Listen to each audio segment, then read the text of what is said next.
அஸ்ஸலாமு அலைக்கும். நாங்கள் சென்னை போயிருந்தோம் இல்லையா, அப்போ எடுத்திருந்த டே 2 மினி விலாக் தான் இது. ரூம்லேயே பிரேக்ஃபாஸ்ட்லாம் வாங்கி சாப்பிட்டுட்டு, அன்னைக்கு பார்த்திங்கன்னா எங்கே போகிறதுன்னு ஒரு பெரிய கன்ஃப்யூஷனாக இருந்தது. ஸோ பெரிய கன்ஃப்யூஷனுக்கு அப்புறம் ஃபைனலி நாங்கள் போன பிளேஸ் வந்து விஜிபி மெரினா கிங்டம்னு சொல்லிட்டு ஒரு அக்வாரியம் தான். ஃபஸ்ட்டு மேலே போயிருந்தோம். தென் எல்லாருக்கும் பசி எடுத்ததுனால கீழேயே ஃபுட் கோர்ட் இருந்தது. ஸோ கீழே வந்து ஃபஸ்ட்டு சாப்பிட்றலான்னு சொல்லிட்டு எல்லாருமே சாப்பிட்டுட்டு அகெயின் மேலே போய் டிக்கெட் எடுத்துகிட்டு உள்ளே என்ட்ரு ஆகிட்டோம். உள்ளே உங்களுக்கு என்ட்ராகிறதுக்கு ஃபீஸ் பார்த்தீங்கன்னா 750 சார்ஜ் பண்ணுறாங்க பெர் பர்சனுக்கு. கிட்ஸுக்கு வந்து அவங்களோட ஹைட்டை மெஷர் பண்ணி அதுக்கேற்ற மாதிரி வாங்குறாங்க. உள்ளே வந்துட்டு நீங்கள் என்ட்ரு ஆகிட்டிங்கன்னா ஃப்ரீ மெர்மைட் ஷோ கூட நடக்குது. நாங்கள் போனப்பையும் அனௌன்ஸ் பண்ணாங்க. ஸோ நாங்களுமே கீழே போய் பார்த்துட்டு வந்தோம். தென் இங்கே நீங்கள் என்னென்ன எக்ஸ்ப்ளோர் பண்ணலாம் அப்படின்னா அதாவது கடலில் இருக்கிற ஒவ்வொரு விஷயங்களையுமே நம்ம சில இடங்களில் பார்த்துருப்போம், இல்லைனா வந்து மேக்ஸிமம் டிவியில் தான் பார்த்துருப்போம்.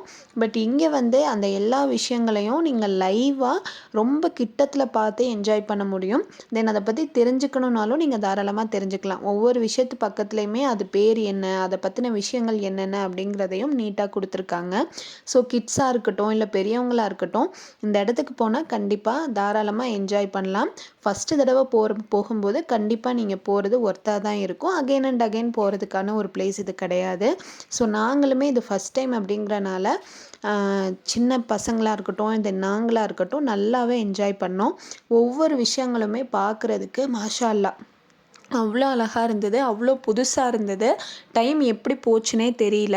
அதே மாதிரி என்னோட ஒரு பர்சனல் சஜஷன் நான் சொல்கிறேன். நீங்கள் இந்த வெக்கேஷனுக்கு எங்கேயாவது ட்ரிப் பிளான் பண்ணிங்கன்னா கண்டிப்பாக சென்னை சூஸ் பண்ணாதீங்க. நாங்கள் ஒரு 1 வீக்கு முன்னாடி போயிருந்தோம். அப்போவே வெயில் பயங்கரமாக இருந்தது. இப்போ இன்னுமே ஜாஸ்தியாக இருக்கும். நிஜமாக சொல்கிறேன், வெளியே போகும்போதெல்லாம் ரொம்ப கஷ்டமாக இருந்தது.